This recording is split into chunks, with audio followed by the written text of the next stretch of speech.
Sejam bem-vindos, fiel. Uma excelente sexta-feira, um excelente final de semana. E vamos aqui agora com mais um vídeo no canal, trazendo essas últimas informações dessa preparação do Corinthians para jogar contra o Vasco domingo pelo Campeonato Brasileiro na Neoquímica Arena. Estou trazendo um corte com todas as informações, jogo importantíssimo para o Timão que precisa vencer para sair da zona de rebaixamento. Se inscreva no canal, deixa seu like, se quiserem deixar a opinião de vocês aí nos comentários.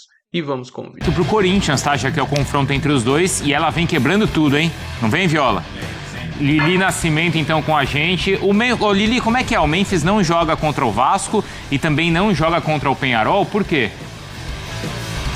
É o seguinte, Bruno, beijo pra você, aos amigos do estúdio, ao fã de esportes. O Corinthians está se preparando aqui para o jogo de domingo na Neoquímica Arena contra o Vasco, mas a situação do Memphis chama a atenção. Por quê? A expectativa é que ele voltasse contra o Peñarol na próxima quinta-feira pela Libertadores, mas ele ainda não está apto, não finalizou todas as etapas desse processo de recuperação dele. A gente lembra que ele se lesionou no dia 22 de março contra o Flamengo, e aí no dia 7 de abril ele teve essa recidiva, né? Então ele teve uma nova lesão que ele já estava tratando. Se não acontecesse essa nova lesão dele no dia 7 de abril, enquanto ele estava fazendo um tratamento, né, com o pessoal da performance aqui do clube, ele estaria apto para entrar em campo contra o Vasco, mas atrasou um pouco esse processo de recuperação, tanto que ontem nós estávamos ao vivo aqui no treino aberto, a gente pôde mostrar que o Memphis ainda faz um trabalho separado de todo o grupo, com fisioterapeuta, num campo separado, e não faz ainda exercícios com bola. Então ele precisa passar por cada etapa. Ele tem um tratamento hoje, outro no sábado, no domingo deve ter um descanso, e na semana que vem, muito provavelmente ele vai aos poucos nessa transição para o campo, trabalho com o grupo, mas alguns exercícios específicos, não um todo. Então ele precisaria ter aí pelo menos uns 5 dias de treino com todo o grupo para ter certeza para retornar aos gramados. Então, o Memphis está ciente, tá? O que eu apurei com pessoas aqui do clube é que ele tem se dedicado muito, ele quer voltar o quanto antes, mas ele foi alertado por profissionais aqui do clube, profissionais da fisioterapia, que é muito arriscado ele ir a campo no jogo contra o Peñarol. Isso porque, se ele for a campo no jogo contra o Peñarol, ele teria cumprido os dias mínimos aí de recuperação para lesão de grau 2. E como ele teve essa nova lesão no dia 7 de abril, ele precisaria cumprir até o final 28 dias para aí sim ter a segurança de entrar em campo, conseguir jogar e não ter uma nova lesão. Ele quer ajudar o Corinthians nessa reta final antes da Copa do Mundo e claro que também ele quer disputar a Copa do Mundo, então precisa estar bem fisicamente. Então o retorno dele deve ficar por volta aí do jogo contra o Santa Fé na Colômbia e em seguida o clássico contra o São Paulo. Então ele teria que cumprir alguns jogos, seria liberado aí por alguns minutos, na verdade, contra o Santa Fé lá na Colômbia, e aumentaria essa minutagem no clássico contra o São Paulo. Então a recomendação é que ele não vá a campo contra o Peñarol, siga fazendo todos os critérios de recuperação aqui no CT Joaquim Grava para quando voltar não ter o risco de uma nova lesão. A gente sabe que o Memphis é um jogador importantíssimo, agora que o Diniz não tem mais o Kaique, então imprescindível que ele volte a jogar, mas toda a cautela tem que ser tomada, a comissão técnica foi avisada. O Memphis, que está ansioso para voltar, mas também foi avisado sobre os riscos se precocemente ele for relacionado para o jogo contra o Peñarol, Bruno. Perfeito, Lili. Obrigado para não comprometer a sequência dele na temporada e também, claro, a Copa do Mundo. Também tem notícia importante no Corinthians, por isso a Lili Nascimento está de volta ao Sport Center e atualiza pra gente o que acontece no Parque São Jorge e aí também no Parque Ecológico. Lili. Exatamente, Bruno. Nesta sexta-feira foi o julgamento do STJD por conta das situações ocorridas no derby, né, no clássico contra o Palmeiras, e o resultado já saiu. Então, só atualizando para o fã de esportes, a questão do Hugo Souza, a declaração sobre a arbitragem. Até então, ele tinha sido condenado a 2 jogos de suspensão, caiu para 1 jogo. O Mateuzinho, de 4 jogos suspensos, caiu para 2 jogos. O Alan, 1 jogo, como ele já cumpriu, então ele já está à disposição, a mesma coisa do André.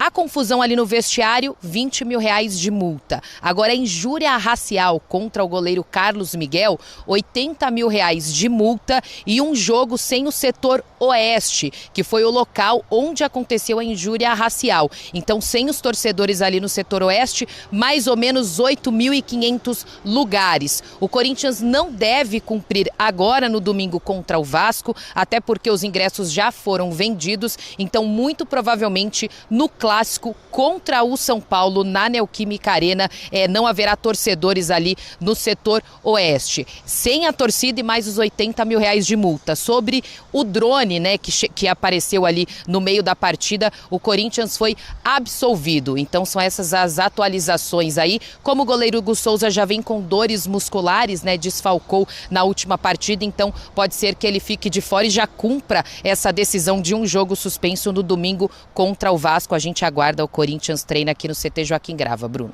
Perfeito, Lili, obrigado, hein? Então é isso, Corinthians com penas reduzidas e absolvido ainda no caso ali do drone. Tá, acabou agora o julgamento do pleno do STJD, que interessava muito ao Corinthians, então a gente vai direto para nossa redação aqui de São Paulo com o Marilo Turco para atualizar.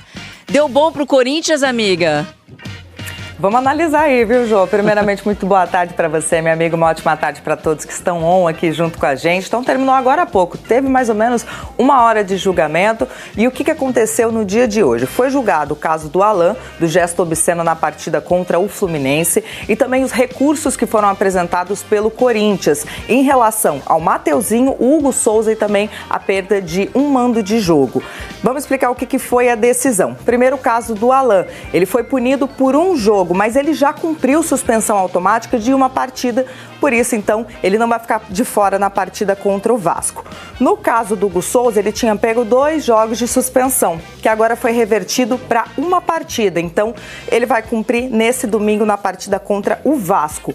O Mateuzinho pegou 4 jogos de suspensão, agora a pena foi revertida para 2 jogos, então ele cumpre na partida contra o Vasco. A perda de mando de campo foi revertida para o fechamento do setor oeste, que é aquele que fica logo atrás dos bancos de reservas ali dentro da Arena do Corinthians. Cerca de 8 mil torcedores se sentam por ali, então essa área vai estar fechada e não na partida contra o Vasco, na partida contra o São Paulo, porque precisa ter um tempo até por uma questão logística. Os ingressos começaram a ser vendidos da partida contra o Vasco para esse domingo ontem, então até por uma questão logística não vai ser para essa partida de domingo, vai ser apenas na partida contra o São Paulo. Em resumo, gente, o torcedor que está aqui acompanhando o Tá1, neste domingo tudo certo em relação à arquibancada, ao setor oeste, então tem ingresso à venda ali para aquele setor. O que vai mudar é dentro de campo, porque o Corinthians vai ter 2 desfalques importantes. Mateuzinho vai estar suspenso e também o Hugo Souza. Essa decisão saiu agora há pouquinho, então foi julgado pelo STJD e agora a gente traz essa notícia quentinha para vocês, né, Jô? E a gente falava, a Mari estava lá acompanhando, né, com outros repórteres nossos na redação, esse julgamento, e a gente falava que era muito difícil, a gente achava que era muito difícil o Corinthians conseguir mudar o artigo da punição do Mateuzinho, né, e pelo jeito conseguiu, de agressão, né, a pena era de 4 jogos, a previsão, e diminuiu para 2. Achei até que Corinthians se deu bem, porque era para ter sido pior. Amiga, obrigada pelas informações aqui, trazendo um pouquinho do clima também para esse jogo contra o Vasco, né? A gente mostrou o lado do Vasco e agora também mostra o lado do Corinthians, que vai ter esses desfalques importantes do Mateuzinho e do Hugo Souza. Vessa, vale quanto pesa, não? É isso, eu tava procurando o Curumim. Olha que momento. Reflexo, né? Lembra da história do beisebol que a gente falou hoje, né? Dá uma listrada no símbolo. Só pra contextualizar, porque parece aí gravar o que é sem autorização, não foi muito isso não. Memphis com Mauro Van Basten. Certo? E Fernando Diniz. São dois holandeses. São 2 holandeses. O Paz começou a bater um papo lá com jornalistas e aí foi autorizado todo mundo a gravá-lo. Alguns com imagem, outros sem imagem e tal, mas por isso que o contexto ali não é que ninguém gravou ele. Isso era na sala de imprensa. Parece rádio. Por isso, porque não teve microfone, não teve nada. Cada um precisava pôr o celular ali, gravar, enfim, e ouvi-lo. Então, esse é o contexto da entrevista. Ele fala que o Memphis está disposto não só a ficar, mas também a reduzir parte do seu contrato ou cláusulas do seu contrato, estou imaginando, algumas benesses, alguma coisa, e que o Corinthians também tem interesse em ficar com ele. Então as partes nesse sentido estão juntas, assim, um querer ficar e o outro querer que ele continue também. Só que tem que ter esse enquadramento financeiro em termos de cláusulas e tudo mais, e que ele diz que o Memphis já passou isso para a diretoria, que vai sim aceitar algumas diminuições. O problema todo é que você tem uma dívida gigantesca com ele por várias coisas, direitos de bônus que estão atrasados, você tem as luvas também, foram 2 ou 3 períodos de luva que também estiveram atrasados, e aí a somatória está batendo em praticamente 40 milhões, que é o que o Corinthians deve. Então vai ter que acertar essa situação, né? Não é só o para trás, para frentemente, como diria Massini, mas também o para trásmente que tem que ser resolvido com ele. Neste momento, o que está acontecendo muito com o torcedor é o seguinte: tem os dois extremos, os que amam e que querem a sua renovação de qualquer maneira, e os que não querem a sua renovação de jeito nenhum, porque acham que não vale a pena. É mesmo? E ponto. E ninguém vai demover essa galera daqui, nem essa galera daqui. Ninguém demove. Porque essa daqui está convicta que não vale a pena e essa daqui está convicta que vale muito a pena. Eu vou excluir esses dois lados aqui, ó. E vou pegar a imensa maioria, que são hoje torcedores que, na sua imensa maioria, estão reticentes. E cabe a ele agora voltar a jogar e, de novo, trazer essa imensa maioria que eu percebo hoje para o lado dele. Que hoje não estão do lado dele. Não estão contra, mas não estão a favor. Porque ele simplesmente está com esse problema muscular. Ele já começou a ir para o campo. A tendência é que tenha alguma oportunidade já de jogar volta no Peñarol, que já é na quinta-feira. Claro que não de titular. Aquela coisa de ganhar minutos e tudo mais. Por que eu estou dizendo isso? Porque se você faz uma enquete, antes dele se machucar, ele mete o golaço na Vila e dá o passe absurdo para o Bidu empatar contra o Flamengo. Daria uma imensa maioria querendo a sua renovação. Ele sai de cena com um problema muscular, que ele não tem culpa, mas sai de cena, e hoje a discussão é, vale a pena ou não vale? E aí tem muita gente em cima do muro. Então acho que cabe ele, a partir de agora, retomar isso daí, voltar a jogar, mostrar a qualidade que ele mostrou em diversos jogos, tanto que ele tem hoje em minutos 60 jogos pelo Corinthians. O total dá 7-7, mas o minuto, se você colocar no minuto, porque teve jogo que ele entrou 4 minutos, 5 minutos, poupou o time titular, ele só entrou no final, enfim, teve momentos assim. Se você diminuir 5 mil e poucos minutos pelos 90, dá 60 jogos. Ele tem 20 gols e 15 participações com assistência. Então são 35 participações em 60 jogos completos. O que dá melhor do que se fosse a cada 2 jogos um gol, uma assistência, fora os 3 títulos conquistados e algumas outras coisas. Então, assim, eu sigo no mesmo pensamento. Eu acho que o Corinthians tem que renovar. Esse cara mudou muito a mentalidade do clube, a mentalidade vencedora para os jogadores. É um cara que agrega, que faz o Yuri crescer muito do lado dele, porque o Yuri passa a não ser o único protagonista do ataque e aí cresce muito ao lado dele. Eu sou muito a favor. Tem que dar uma enquadrada na parte financeira? Obviamente que tem. Isso eu também, obviamente, eu não sou idiota de... mantém o mesmo contrato, ele está agora 2 anos mais velho. Então, ele dá para se enquadrar um pouquinho. Mas aquela coisa, não renova de jeito nenhum, mas eu tô longe de ser esse jogador, esse tipo de ter esse tipo de impressão, mas tô longe disso. Eu acho que sim, daria para fazer uma composição com ele bacana, mas é claro, o clube tem que acertar o que deve, porque o cara... aceitou um contrato, deram um contrato, ele aceitou, agora tem que honrar. O Corinthians não pode ficar devendo a bala toda que está devendo para ele. Deixa eu entender uma coisa aqui e provocar você que está em casa ou assistindo a gente no YouTube também, com base na opinião dos outros dois. Você falou do campo, me parece que tudo que você falou ajuda o Yuri, ganhou título, tem motivos mais jovens, enfim, são só coisas boas. Se fosse no Palmeiras com dinheiro, alguém discutiria se era importante renovar, Massini? Eu acho que a discussão técnica, eu acho que ela fica um pouco fora da discussão. A questão técnica e esportiva, o Vessone já colocou aí, né? Ele joga muita bola, ele sabe jogar bola. Agora, ele está em declínio também. né? Ele vai para sua última Copa do Mundo, ele ficou mais velho nesse tempo. Agora, a questão de gestão é indiscutível, indiscutivelmente não cabe. Mas isso o Corinthians vai continuar vivendo neste lugar onde ele vive, né? E enquanto isso, quem vai mandar é o outro, é o Flamengo. É inacreditável. O Corinthians faz coisas inacreditáveis. Eu renovaria o contrato do Memphis se ele pudesse assumir a cadeira do Ostabile também. Porque ele efetivamente tem mais noção do que significa o Corinthians com 1 ano e meio que ele está aqui, do que o presidente do Corinthians, e o conselho do Corinthians, e o presidente do conselho, do cofre, sei lá eu do que. Porque essa gente não sabe exatamente do que se trata o Corinthians, né? Que é um desperdício inacreditável, cara.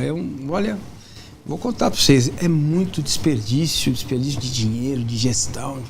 Então, é óbvio, para quem quer entrar num mundo que seria de organizar as suas contas, 2, 3 anos, fazer sacrifício, parar de gastar mais, diminuir o déficit, essa ladainha que vocês conhecem, o Corinthians não quer fazer isso, não vai fazer isso. Então, cara, o que eu posso fazer? Ô Arnaldo, há 2 anos o Corinthians podia ter ido para a Série B. Com ele, escapou, ganhou a Copa do Brasil.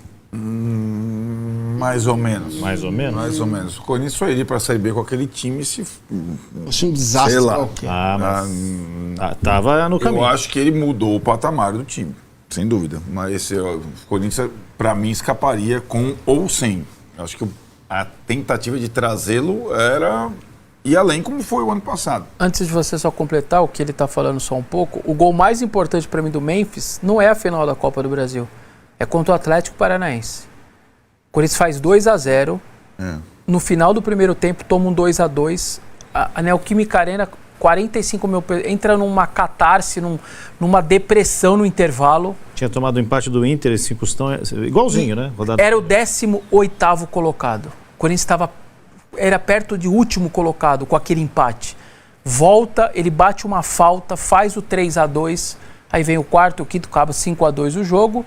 E aí, a partir dali, começa a arrancada de 7 vitórias seguidas. Vai para Libertadores, ganha uma Copa do Brasil. As 9 vitórias seguidas. Se não é aquele gol dele, olha, pelo que o jeito que o clube ia ficar ali. Pois é, mas assim, ainda faltavam 10 rodadas, 3 rodadas, e o time do Corinthians era forte também. Mas tudo bem, foi simbólico mesmo, naquele momento.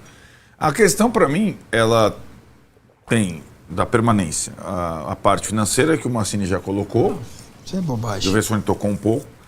Mas na parte esportiva, primeiro a gente tem que separar. Já deu certo, né? A parte esportiva, que poderia ter dado errado, o cara poderia ter fracassado, como um Rames Rodrigues da vida, etc e tal. Não, deu certo. A minha questão principal para esportiva dele é o motivacional. Pós-última Copa, o envolvimento, sendo, já falei aqui, tratando-se de uma pessoa que não é só jogador de futebol, é um cara que tem múltiplos interesses. E não estou dizendo isso, não estou fazendo uma crítica, não. É uma característica. Se ele continuará tão envolvido como ele esteve nessa primeira passagem. Isso é difícil de você garantir, porque você pode conversar, não, eu... Tô motivado. Conta comigo. É só na hora que acontecer, né? Pra saber. Isso é muito arriscado, né? Para um clube. Passando a Copa. Passando a Copa como ele... Passando a Copa, um estrangeiro, embora ele tenha se adaptado bem ao país, mas... Que é a dúvida que a gente tem do Neymar, a mesma coisa, mesma coisa. Aí, guardando as proporções, a mesma coisa. O Ronaldo Fenômeno, depois que não consegue ir pra Copa de 10, ele... É outra pessoa. Ele meio que engorda, meio que dá uma largada. Não tinha muito mais jeito. É uma dificuldade grande para você antecipar o que vem por aí, né? E aí é um dilema, Vou trazer aqui agora mais algumas informações desse próximo jogo do Corinthians, que será no domingo contra a equipe do Vasco, às 16 horas, possivelmente na Neoquímica Arena. Como podemos ver aqui a classificação do Campeonato Brasileiro, Corinthians é o 17º colocado da competição, 12 jogos, somou 12 pontos. Já a equipe do Vasco é o 10º colocado do Brasileiro, 12 jogos, tem 16 pontos na competição. Estou trazendo aqui agora um recorte dos últimos 5 jogos da equipe do Vasco, e aí está Campeonato Brasileiro, Copa do Brasil e também a Sul-Americana. Desses últimos 5 jogos são 2 empates, 1 derrota e 2 vitórias. Essas 2 vitórias são os jogos mais recentes da equipe do Vasco. Venceu o último jogo na estreia também da Copa do Brasil, jogando fora de casa contra a equipe do Paysandu, pelo placar de 2-0. Estou trazendo aqui agora um recorte dos últimos 5 jogos do Corinthians diante da equipe do Vasco, e o retrospecto para o Timão é altamente favorável. São 4 vitórias e 1 empate. O último confronto que eles tiveram foi na final da Copa do Brasil da temporada passada, onde o Corinthians venceu lá no Maracanã pelo placar de 2-1. Enfim, jogo muito importante para o Timão, que precisa vencer a equipe do Vasco para sair dessa zona do rebaixamento. O Vasco tem mais de 15 anos que não vence o Corinthians em São Paulo, ou seja, o retrospecto para o Timão é altamente favorável. Então, precisa vencer. Vamos ver como vai ser essa preparação, já que poupou os principais jogadores na estreia da Copa do Brasil. Consequentemente, vai com força máxima para esse confronto diante da equipe do Vasco. Se inscreva no canal, deixa seu like, se quiserem deixar a opinião de vocês aí nos comentários, e até o próximo vídeo. Valeu, fiel.